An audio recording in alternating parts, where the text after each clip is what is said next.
계엄 직후에 제가 아는 분한테 들은 이야기가 국정원하고 경찰청 안보수사과, 흔히 얘기하는 대공분실이죠. 여기에서 1,800명의 리스트를 계엄의 즈음에 1,800명? 1,800명. 예. 그거를 이제 A, B, C 등급으로 나눠가지고 아마 A 등급은 이제 뭐 조용히 이제 뭐 그렇게 될 수도 있었을 텐데 1,800명처럼 이제 예. 압수 사전 예비 검소 하려고 했었겠네. 그 다음에 그 유튜브 종북 좌빨 유튜브 채널들 이렇게 분석을 해가지고 이들을 이제 북으로부터 지령을 받아서 뭘 하는 것처럼 몰아가려고 하는 그런 이제 의도, 구도, 기획이 있었다 하는 이런 이야기를 들었는데, 그러니까 저는 이게 살아있다는 생각이 듭니다. 그렇죠. 살아있다는 게 이런 작업들이. 예, 반갑습니다. 아수다 시청자 여러분. 오늘로서 저희 아수다 방송이 18회째를 맞이합니다. 지난주 토요일 날 다들 여의도 나오셨나 모르겠네요. 어쨌든 역사적인 순간이 하루하루 지나가고 있습니다. 오늘도 제 옆엔 두 분 이사장님 모셨습니다. 두 분 안녕하십니까? 반갑습니다. 예. 일단 지난 토요일로 국회에서 이제 탄핵이 소추가 되면서 의결이 되면서 한 고비는 넘었다 이렇게 생각이 좀 드는데요. 두 분 다 지난주에 토요일 날 여의도 갔다 오셨죠? 제가 못 봤는데 두 분은 여의도에서. 전 국회 의사당역 2번 출구 앞에서 뭐 한숨을 또 역사 현장에 있었어요. 거기에서 누군가를 만난다는 건 불가능해요. 저도 누구를 어디서 보자 이렇게 약속을 했는데 만날 수가 없어. 도저히 거기까지 갈 수가 없어. 민폐였습니다. 저는 어머님 제사 때문에 안타깝게도 못 나갔는데. 아, 그랬습니까? 근데 아무도 모르더라고요. 안 나갔는지. 그렇죠. 누가 나온지 아무도 모르는. 너무 빽빽해서 그 현장에 누굴 찾는다는 것 자체가 민폐였습니다. 일단 뭐 지난 12월 14일 탄핵이 이제 의결되는 과정까지 저는 뭐 위대한 민중의 승리다. 그리고 또 이런 얘기 또 많이 하더라고요. 역사상 최초로 이 부모와 자식이 연합해서 단결해서 투쟁한. 맞죠. 저희만 해도 이 부모님 세대하고 좀 다들 뭐 좀 관계가 안 좋았잖아요. 그죠?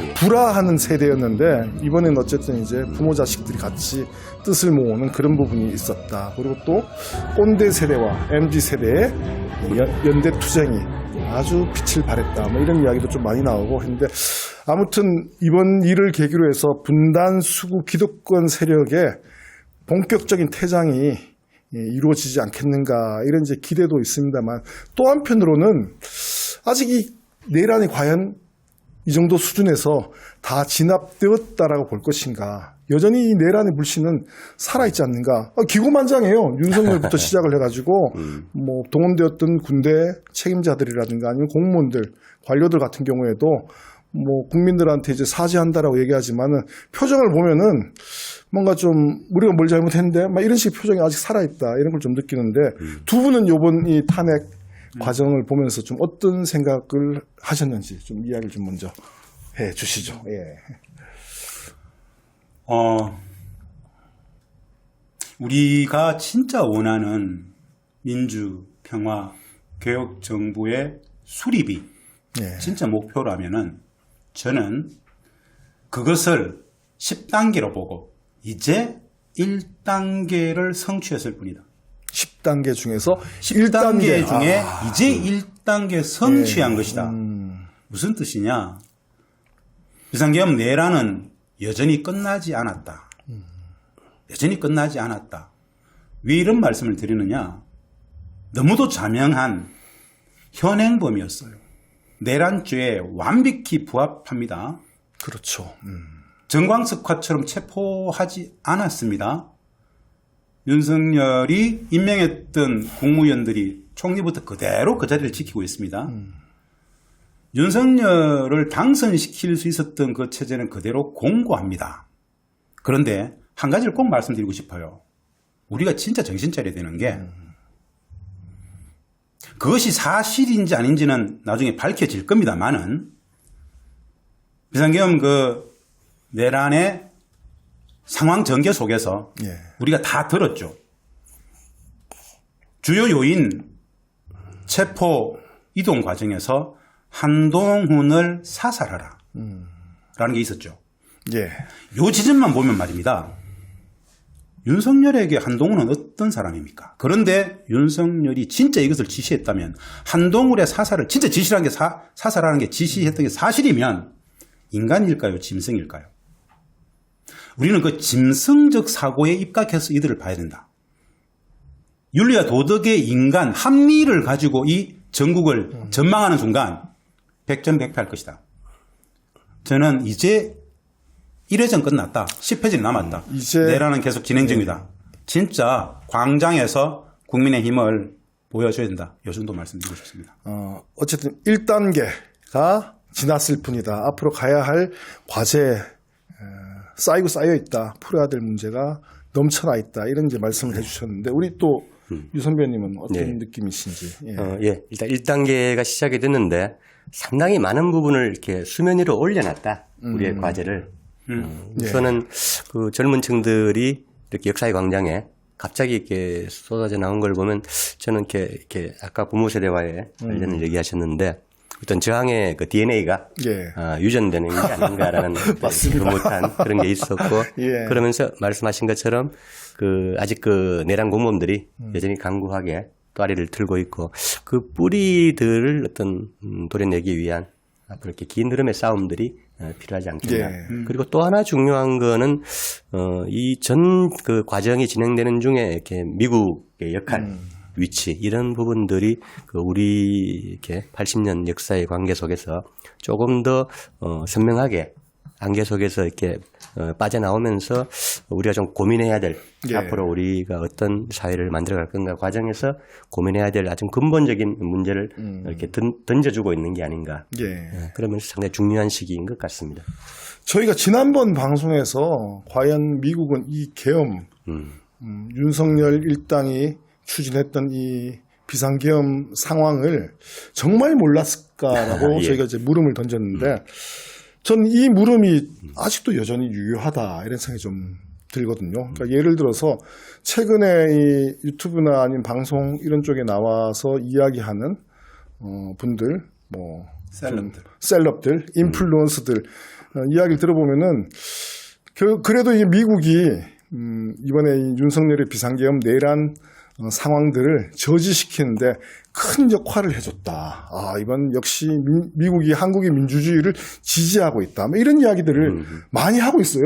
뭐 특정인을 제가 거론하기 좀 민망한데 굉장히 이제 영향력이 많고 유명한 사람들이에요. 예. 근데 이 사람들이 미국의 역할이 이번에 굉장히 긍정적이었다. 이번에 미국이 이런 형태로 이제 행동을 취해주는 바람에 윤석열의 내란이 사실상 저지되었다. 뭐 이런 이야기. 광장에 물론 이 민주주의의 힘도 있었지만은 그 이야기를 들으면서 정말 우리가 그렇게 바라봐야 되는가? 이런 좀 물음표가 찍어지거든요. 정말 이 미국이 비상계엄 상황을 몰랐을까?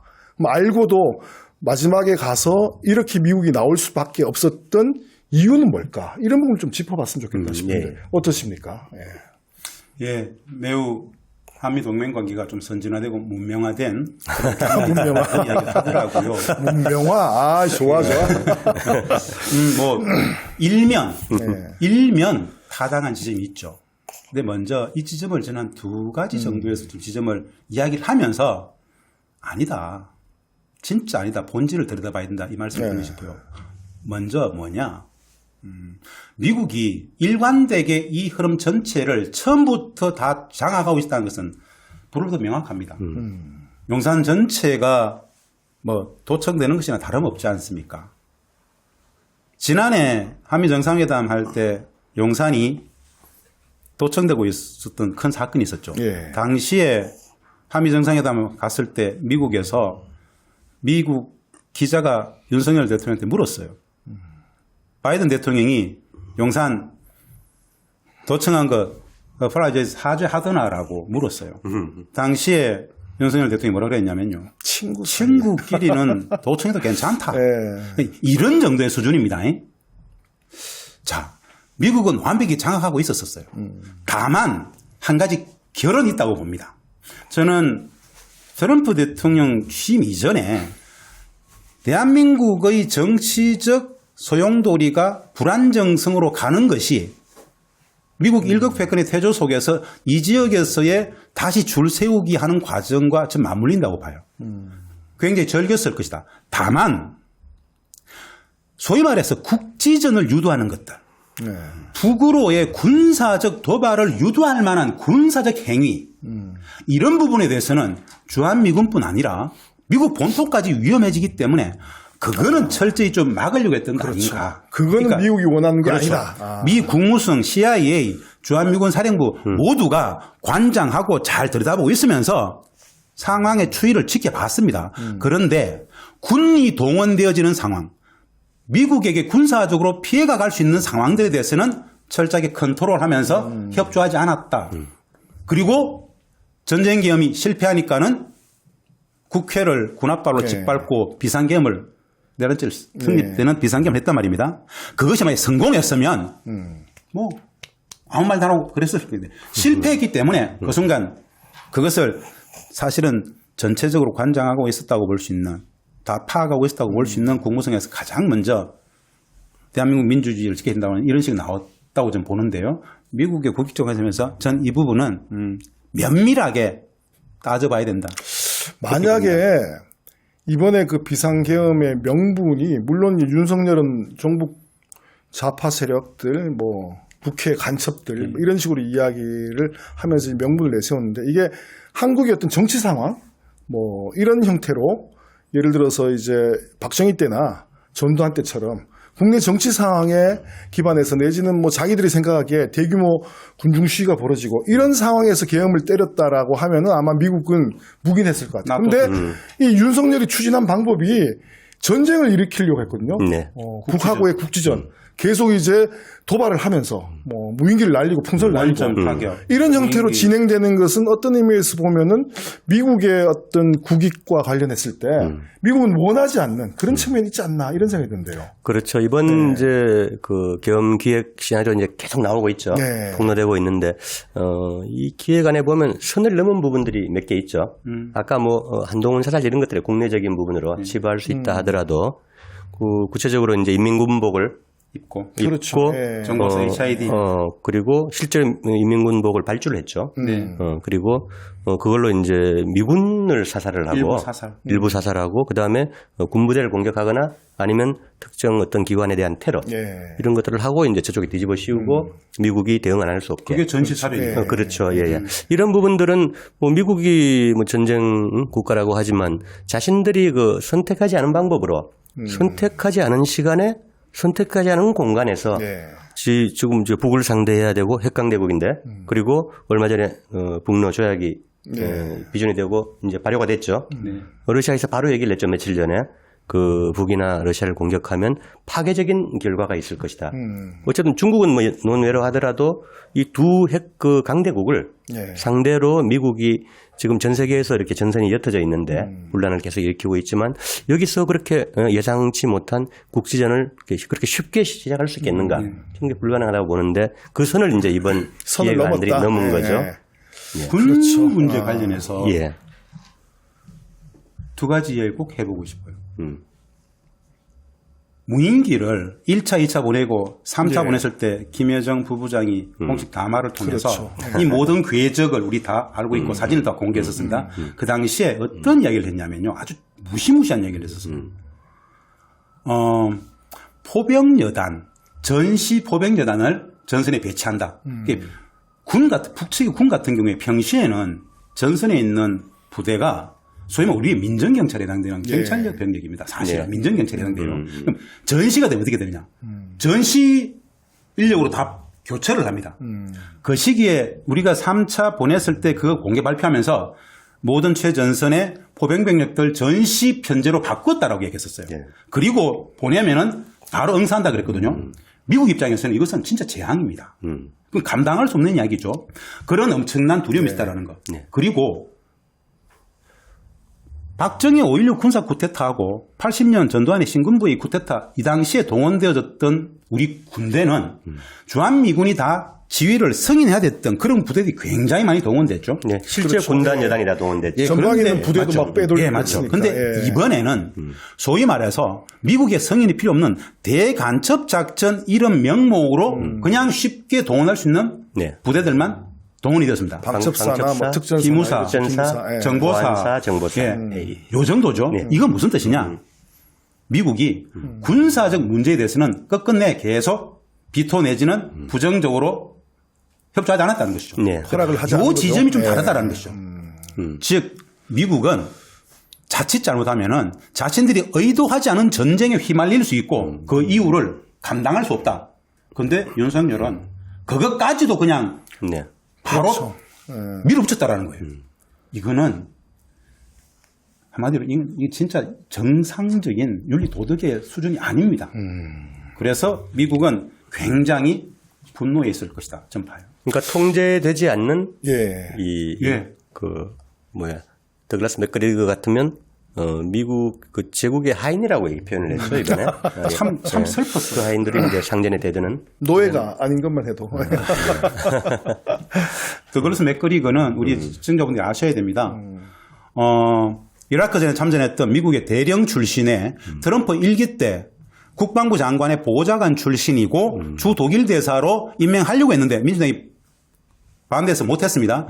이번 트럼프 2기 정부에서 뭔가 역할을 할 거라는 이야기들이 나오는데 그렇죠. 더글러스의 발언을 보고 있으면 트럼프 대통령의 이미 스탠스 인식하고 조금 흡사히 유추할 수 있습니다. 꼭 한번 더글라스 맥그리거를 예. 검색하셔서 한번 보시기 바랍니다. 근데 거기에 이제 중요한 표현이 그 한국이 미국의 군사 식민지다. 이 뼈아픈 표현들을 참 가슴이 정확한 아픈데, 지적이네요. 예. 네. 참 이번에 이제 보면 아까 말씀하신 그 평시 전시 작전권은 말할 것도 없고 평시 작전권 중에 대부분의 핵심 코다.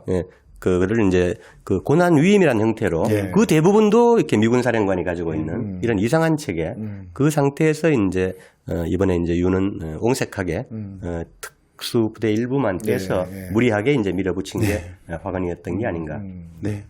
자, 그러면은 이 대목에서 저는 한번 짚어봤으면 좋겠는 게, 현재 상황에서 어쨌든 미국은 비상계엄을 준비해 나가는 윤석열 일당의 어떤 과정을 면밀히 파악하고 그렇죠. 손바닥 안에서 보고 손바닥 안에서 있었죠. 들여다보다가 예. 상황이 이렇게 본인들의 통제권을 벗어나는 그리고 이 국지전을 유발하려고 하는 이런 부분에 있어서는 강력하게 발을 빼고 제동 걸고 그리고 제일 먼저 이제 나온 이야기가 이건 우리가 몰랐던 부분이다. 그리고 우리는 한국의 민주주의를 지지한다. 뭐 이런 형태로서 광장의 민주주의를 지지한 형태로 해서 일정 정도 이렇게 수습이 됐는데 그럼 향후에 이 기조로 쭉 간다라면은 이제 남은 문제는 윤석열의 탄핵이 헌재에서 결정되는 거거든요. 그러면은 아직까지도 이 내란을 지지하고 있었던 이 반동 세력들은 한국 사회 우리 김장 이사장의 말씀처럼 이제 겨우 1단계 광범위하게 남아있는데 조중동 언론이나 법원이나 검찰이나 군이나 경찰이나 광범위하게 남아있는 이 상황에서 또 다른 이 역사의 반동, 탄핵이 기각되는 이런 형태의 가능성은 없겠는가. 또 그 부분이 미국의 이해관계와 또 어떻게 또 맞아떨어지는가. 이런 부분에 대해서 또 한번 짚어봤으면 좋겠다. 이런 저는 생각이네요. 예. 10회전 중에 이제 1회전이 끝났다고 말씀드렸죠. 예. 트럼프 대통령 당선자가 출범이 1월 20일이죠. 예. 그렇죠. 예. 51대 49로 봐요. 무슨 뜻이냐? 우리는 완벽히 내란 범죄의 성립 요건이 되기 때문에 탄핵이 인용될 수밖에 없다라는 확신들을 가지고 있어요. 예. 다시 말씀드리지만 그런 상식적인 접근이 매우 무의미하다. 트럼프 당선 이후에 나름 대한민국 정책, 대한민국 정책이 나름 이렇게 좀 빌드업이 되는 과정 속에서는 저는 탄핵이 될 수 있다고 봅니다. 왜 49냐? 여전히 트럼프 대통령은 일기 때하고는 다르겠지만은 네오콘 군사복합체 대한민국을 나름 관장하고 있다는 미 CIA라든가 오래된 주한미군 이쪽 관계들에 대해서 완벽히 장악하고 있는가? 사실은 그러지 않다. 예. 이 대한민국 정치 정국을 나름 관장하고 있는 그들은 트럼프의 생각과는 좀 다를 것이다. 이걸 우리가 왜 뭐 속된 말로 딥스테이트라고 그러잖아요. 예. 예. 그들은 오히려 트럼프를 흔들기 위해서라도 헌재가 탄핵을 기각할 수 있도록 작업을 할 수 있다고 저는 보는 거예요. 그렇죠. 이건 정정불안. 이적의 정정불안이 되어야 트럼프가 네오콘 군산복합체 전면전 전쟁을 선언하면서 위축시키려고 그러는데 트럼프를 흔드는 가장 좋은 방법이 국내 정치적으로 덤비는 것이 아니고 수많은 외환 여러 가지 혼란들을 만들므로써 네. 트럼프를 공격하기 위해서는 탄핵 기각을 함으로써 트럼프의 발목을 잡으려고 할 수 있을 것이다라는 생각에서 두려움이 좀 커요. 그렇다면 미국의 트럼프하고 각을 세우고 있는 예.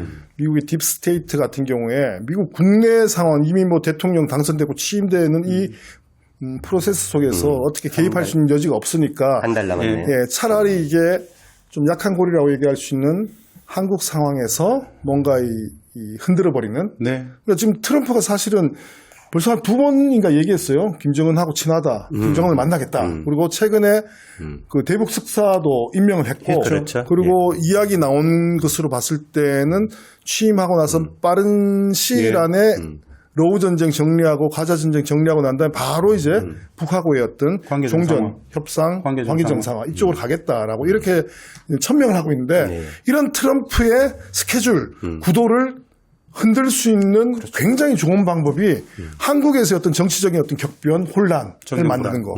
그러면 그거는 탄핵 기각이 상당히 유력할 수 있겠다. 그리고 제가 또 이런 우려를 하는 게 국내에 있는 이 흔히 얘기한 종미파들, 미국이라면 사죽을 못 쓰는 이 사람들, 한미동맹의 모든 것을 걸고 있는 수구 기득권 세력들, 이 사람들이 지난 대선, 미국의 대선 때 보면은 거의 대부분 반 트럼프였어요. 압도적으로 트럼프를 반대했죠. 트럼프를 반대하고 해리스 당선을 염원하고 기도하고 이들까지 같이 맞물려 들어간다라면은 지금 우리 김장 이사장님 말씀대로 탄핵이 승인되는 것이 헌재에서 탄핵을 결정하는 게 매우 의외로 좀 복잡할 수도 있다. 그래서 이제 여러 변수들이 있을 텐데요. 예. 그 말씀하신 것처럼 미국이 지금 여기저기서 이제 트럼프 취임 한 달을 남겨놓고 예. 계속 그 전 세계적으로 혼란 어떤 일으키잖아요. 전략적인 불안정 요인들을 만들어내고 있는데 이제 극단적으로 이번에 시리아가 시리아. 아사드 그렇죠. 정권이 예. 붕괴됐고 루마니아. 루마니아 그다음에 조지아. 그 조지아 뭐 그다음에 몰도바 전 세계적인 비례예요 지금. 오늘은 또 예멘 폭격을 시작했죠. 방금 예. 조금 전에. 키릴로프. 그리고 여러 가지 이제 그 중에서도 가장 그 이 발화력이 폭발성이 큰 게 아무래도 한반도죠. 그렇죠. 그래서 이제 트럼프 입장, 미국 내에서는 이제 그 트럼프 입장인 어쨌든 그 민주당이 한국 내에서는 조금 이렇게 대북 그 화해적인 예. 옹졸한 정권이 들어서야 이제 그런 아까 말씀하신 흐름들을 대북 그 대화 흐름들의 어떤 모멘텀을 살리기가 쉬울 텐데 여전히 강력한 어떤 그 반격 세력들이 존재한다. 그런 부분들을 어떻게 뚫고 나가야 되는지 미국 내에서도 그렇고 우리도 그렇고. 그렇죠. 근데 어쨌든 분명한 건 한국 내 그 미국의 두 개의 라인이 지금 바쁘게 움직이고 있다. 이런 부분을 좀 주시해야 될 것 같아요. 한국 내에 미국의 두 개의 라인. 네. 구체적으로 얘기하면 최소 트럼프 두 개. 라인과 최소 두 개 라인이죠. 최소 두 개. 최소 두 개. 뭐냐면 우리 시청자분들이 아셔야 되는 게요. 미국은 하나가 아니라는 거. 가장 대별되는 게 전통적으로 미국의 군사적 우월기, 군사적 패권, 미국의 일극 패권을 군사적으로 막 점철하고자 했던 이 네오콘류의 미국의 주도적 정치 세력 이외에 트럼프는 팽창주의 하지 않겠다. 세계 경찰을 하지 않겠다. 전쟁 끝내겠다. 미군 철수시키겠다. 이 엄청난 흐름이 다르다라는 것. 미국 우선주의라고 하죠. 그렇죠. 이 두 세력이 있는데 이 두 세력 안에서도 매우 각종 타기한 예. 세력들이 한국 내에서 제각기 활동을 하고 있다. 자, 그러면은 지금 두 분 말씀 들어보니까 야, 이 헌재에서 탄핵을 인정하는 것이 만만치 않을 수도 있겠다. 그 과정에서 국내의 내란을 지지했던 이 수구 반동 세력들의 준동도 터져 나올 것이고, 뭐 벌써 교회나 이런 데 보면 이게 난리가 났어요. 네. 뭐 플랜카드 붙이고.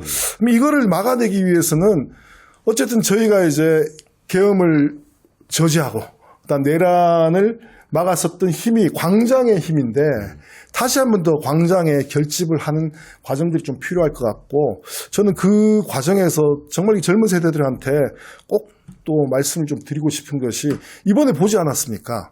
이들은 본인들의 수구 기득권 권력을 지키기 위해서는 전쟁까지 기도하는, 획책하는 그 그런 무리가. 위장작전까지. 그렇죠. 위장작전까지 하는.